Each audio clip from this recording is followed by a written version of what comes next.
नहीं, उनको फांसी की सजा मिलनी चाहिए। बुलडोजर तोड़ करके, उनका घर तोड़ करके, उनके बच्चों, मैं जिस बच्चों के लिए लड़ाई लड़ रहा हूँ वो बच्चों की, उसी बच्चों को बुलडोजर से घर तोड़ करके उनको गलत न किया जाए जी। नहीं, बिल्कुल कतई नहीं। इनको जो दोषी है उनको फांसी मिले।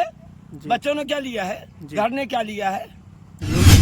के बारे में कुछ जानते नहीं है तो क्या बताएं तो जी। जब कुछ जानते तब बताएं, हम खेती किसाने वाले आदमी। तो उस समय जब उसकी जो है फांसी फंदे पर लटकता हुआ शव मिला था तो उतने समय आप कहाँ थी?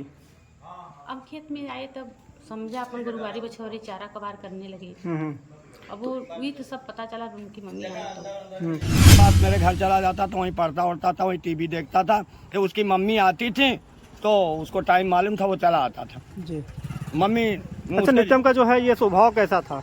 जी बहुत सीधा स्वभाव था, वो कुछ जानता भी नहीं। कभी उसको स्कूल में पूछ लिया जाए, उसके टीचर अभी यहाँ मौजूद है, पूछ लिया जाए जी। 12 साल का लड़का था, वो बहुत ही सीधे स्वभाव का लड़का था, बहुत ही शांत स्वभाव का लड़का था। जी जी। अच्छा, ये बताइए कि जो आरोपी हैं अगर पकड़े जाते हैं तो उन पर कौन सी कार्रवाई होनी चाहिए? इनको फांसी की सजा मिलनी चाहिए साहब, इनको फांसी से कम नहीं मिलना। जघन्य अपराध किया है इन्होंने। योगी जी से क्या कहेंगे?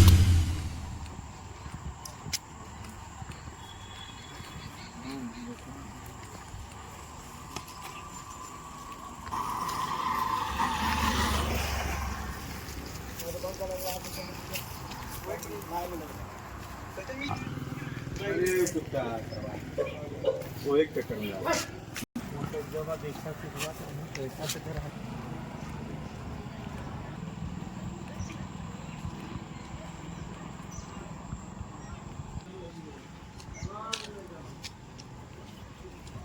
क्या नाम हुआ आपका? कृपाशंकर पांडे। अच्छा, ये बताइए जिस प्रकार से आपकी नाती की जो है बताया जा रहा है सूत्रों मुताबिक को फांसी के फंदे पर लटकता हुआ मिला, तो क्या आप कहना चाहते हैं? अब हमको न्याय चाहिए। तो अच्छा, ये बताइए नाती क्या नाम था आपके? नाती का नाम नित्यम था, नित्यम द्विवेदी। अच्छा, नित्यम द्विवेदी था। तो किन हालतों में आप जो है वहाँ पे जब मौके पहुँचे हैं तो किन हालतों में उसको देखते हैं आप? वो इस तरीके से लटका हुआ था, ऊपर में जो दरवाज़ा होता है, दरवाजे के ऊपर जो जाली लगी होती है वो लोहे की लगी है, सामने है ये जी। अब उसमें सफ़ेद रुमाल से ऊपर बंधा हुआ था और ये इस कंडीशन में था। वो उसका दरवाजे से एक बीता नीचे थे उसका सर, और ज़मीन से एक बीता ऊपर था। अच्छा, क्या आपको लगता है कि ये हत्या हुई है या आत्महत्या किया है? वो ये हत्या हुई है, उसकी हत्या हुई है। मारा पीटा गया, हत्या हुई, मैंने तो देखा था। तो अच्छा, ये बताइए जिस प्रकार से बताया जा रहा है कि वो जो है अंदर से बंद हुआ था ये शटर, तो किस प्रकार से जो है आरोपी जा सकता है? आपको क्या संदेह लग रहा है, किस प्रकार से जा सकता है वो? आरोपी कहीं से कूद फांद के भी जा सकता है, शटर से भी जा सकता है, क्योंकि बंद नहीं था उस समय। तो बंद नहीं था जी। जिस समय मेरा बच्चा वहाँ गया तब तो बंद नहीं था। अच्छा, बंद नहीं था? नहीं, वो रोज का उसका नित्य कर्म था। वो मेरे स्कूल में पढ़ता था जी, रामकृष्ण इंटरमीडिएट कॉलेज जी में पढ़ता था। वो कक्षा 5 का छात्र था कॉन्वेंट का जी। और वो 1 बजे मेरी छुट्टी होती है, उसमें 2 विद्यालय है, कॉन्वेंट है, एक इंटरमीडिएट कॉलेज है। जी जी। जो प्राथमिक जो प्राथमिक विद्यालय है, जो कॉन्वेंट है जी, वो थोड़ा 15-20 मिनट पहले छूट जाता है जी। और जो इंटरमीडिएट कॉलेज है वो ठीक 1 बजे छूटता है जी। और जब वो छूट करके स्कूल से छूटा तो घर आया, उसके बाद मैं भी छूटता हूँ। घर क्या दुकान है वहीं बसई में जी। बसई आया अपनी माँ के पास जी। और उसका नित्य कर्म था जी।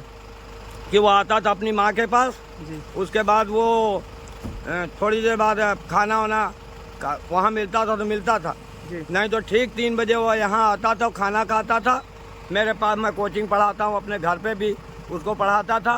तमाम मेरी कोचिंगें हैं, 5 कोचिंग में पढ़ाता हूँ, 5 कोचिंग में मैं उस दिन गया था जी, पढ़ाने के लिए गया था। मैं 3:10 में निकला, वो नहीं था उस समय, क्योंकि उस समय आया नहीं था अपने घर जी। दुकान से। वो करीब 3:15 साढ़े 3 बजे आया होगा।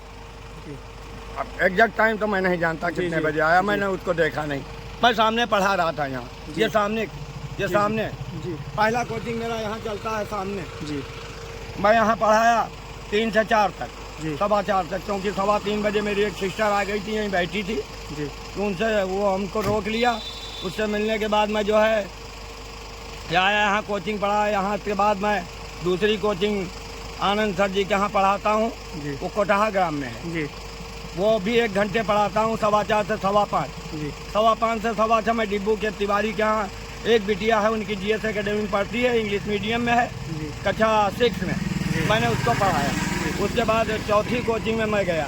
जी चौथी कोचिंग में जाने के बाद वो लड़की नहीं थी उस समय, जी सिरसा बाजार सामान लेने गई थी। जी जब वो थोड़ी देर बाद मैं जब वहाँ से लौट करके फिर आया अपनी साइकिल उठाने के लिए, जी तो बिटिया आ गई, बोली सर जी पढ़ा दीजिए। मैंने कहा कि देखो अब मैं गया हुआ था इलाहाबाद, मुझे नींद आ रही थी।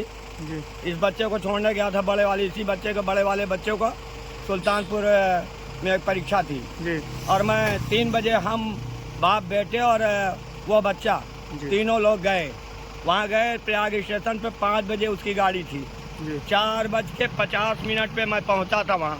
मैंने फट से उसको कहा कि भैया गाड़ी लगी हुई है, जा करके अपनी गाड़ी में बैठ जाओ। जी उसके बाद वहीं अल्लाहपुर में मेरे बेटे की एक सड़ुआइन, चूँकि बहुत सवेरा था, 5 बजे था, जी मैं उनके यहाँ गया, चाय पिया। जी उसके बाद मेरे एक जीजा हैं बीमार थे वहीं अल्लाहपुर में ही, जी पुनीत के मेरे चाचा के वो लड़की हैं, उनके पास गया। उसके बाद मैं अपनी सगी सिस्टर जो है उसकी देवरानी वहीं रहती हैं सामने में, जी उनके घर में मैं गया। वहाँ मैंने चाय पिया और वह मेरा भांजा है, जी तो मैंने उससे कहा कि भैया मेरा बिजली का थोड़ा सा बिल ये गड़बड़ चल रहा है, वो बिजली विभाग में ही है। जी तो उसने कहा कि ठीक है मामा जी देख लेंगे, उसका मीटर रीडिंग भिजवाइए, जो कुछ भी होगा उसमें जी। अगर सही कुछ होगा तो हम उस पर देखेंगे। जी। उसके बाद हमारे फूफा जी हैं अपर जिला जज, जी रिटायर हैं इस समय, जी वो टैगोर टाउन में रहते हैं। मैं उनके पास गया, मेरी बुआ भी तबीयत बहुत ख़राब चल रही है, मैंने अपने बुआ से मिले और ये आपको कब पता चला है कि यहाँ पे जो है ये घटना हुई है? जी मैं जब वहाँ से आया तो मैं अपनी बिटिया को बोल रहा था चलो मेरे साथ चल रही हो घर, क्योंकि भाई बसई में मैं कोचिंग करता हूँ कोटा में, जी जी तो वहीं मेरी दुकान है, जी मेरी बेटिया की मेरे बेटे की दोनों की दुकान है वहीं पर। जी तो जब मैं वहाँ पे आया तो मैंने कहा बिटिया चलोगी? उसने कहा नहीं पापा हमें अभी नहीं चलना है। जी कहा आप बूढ़े आदमी हैं, हमको साइकिल बैठा लेते हैं, हमको ख़राब लगता है, आप कहते कहते काँपते रहते हैं। पीछे से कोई टेम्पो आ रही है, गांव की है, मैं उस पर चली आती हूँ। जी मैं आ गया, ये ठीक 7 बजे का किस्सा है। जी मैं घर आया, मैंने टीवी चैनल चालू किया, 2 टूक आता है, मैं समाचार सुनने के लिए लेटा। जी उसके बाद हड़बड़ाई हुई, मेरी बेटी करीब मेरे से बात ही, वो तुरंत आई होगी उस टेम्पो से और बैठ करके, जी जी तो 10 मिनट उसको ही पहुंचने वाला होगी। यहाँ आया तो उसने दरवाज़ा पीटा। जी नित्यम बैठे वो एक बार 2 बार में दरवाज़ा पीटने पे वो खोल देता था, अगर लेटा भी रहता था, सोया भी रहता था जी तो वो खोलता। वैसे ज़्यादातर यहाँ रहता नहीं था, जी मेरे पास मेरे घर चला जाता था, वहीं पढ़ता उड़ता था, वहीं टीवी देखता था। फिर उसकी मम्मी आती थी तो उसको टाइम मालूम था, वो चला आता था। जी मम्मी अच्छा, नित्यम का जो है ये स्वभाव कैसा था? जी बहुत सीधा स्वभाव था, वो कुछ जानता भी नहीं। कभी उसको स्कूल में पूछ लिया जाए, उसके टीचर अभी यहाँ मौजूद है, पूछ लिया जाए। जी 12 साल का लड़का था, वो बहुत ही सीधे स्वभाव का लड़का था, बहुत ही शांत स्वभाव का लड़का था। जी जी अच्छा, ये बताइए कि जो आरोपी हैं अगर पकड़े जाते हैं तो उन पर कौन सी कार्रवाई होनी चाहिए? इनको फांसी की सजा मिलनी चाहिए साहब, इनको फांसी से कम नहीं मिलना। जघन्य अपराध किया इन्होंने। योगी जी से क्या कहेंगे आप? हम यही कहेंगे योगी जी से कि ये बाल हत्या है सर, जी बाल हत्या है। क्या उनके- मैं सुनिए, योगी जी भी जानते हैं, मेरा एक चैनल पे आ भी चुका है जी यहीं से। मैं कोरोना पीरियड में, पूरे कोरोना पीरियड में बिना डरे हुए बच्चों को जाके पढ़ाता था, अलग बैठा करके दूर जी। कि बच्चों की पढ़ाई पिछड़ने न पाए। जी। अगर योगी जी, मैं 6 सूत्री कार्यक्रम का प्रेरणा हूँ, जी वृक्ष लगाता हूँ, वृक्षारोपण, प्रदूषण नियंत्रण, और मेरे सारे बच्चे जो है फैमिली प्लानिंग में, सारे बच्चे, मेरी बेटी भी है, मेरा बेटा भी है, मेरी दोनों बेटियां हैं, मेरा बेटा है, जी। मेरा साला है। जी। मैंने सबको यही शिक्षा दिया, वृक्ष लगाओ। और सर मैं आपको बताऊं, मेरे और रिश्तेदार भी हैं, मेरा साला भी है। जी अच्छा, इस प्रकार से जो है योगी जी का जो है एक और कहते हैं कि अपने उत्तर प्रदेश में जो है बुलडोजर भी चलता है, तो जी। क्या उनके घर पे अगर पकड़े जाते हैं उनके घर बुलडोजर भी चलना चाहिए? नहीं, उनको फांसी की सजा मिलनी चाहिए। बुलडोजर तोड़ करके, उनका घर तोड़ करके, उनके बच्चों, मैं जिस बच्चों के लिए लड़ाई लड़ रहा हूँ वो बच्चों के, उसी बच्चों को बुलडोजर से घर तोड़ करके उनको गलत न किया जाए। जी नहीं, बिल्कुल कतई ही नहीं। इनको जो दोषी है उनको फांसी मिले। जी। बच्चों ने क्या लिया है, जी। घर ने क्या लिया है, जी उनके ऊपर मतलब फांसी होनी चाहिए उनको। उनको फांसी होनी चाहिए। ठीक, क्या नाम है? जिन्होंने ये कृत्य किया है फांसी। एक बार अपना नाम बता दीजिए। कृपा शंकर पांडे, ठीक। सहायक अध्यापक, रामकृष्ण इंटरमीडिएट कॉलेज। ठीक, बात दीदी आपका?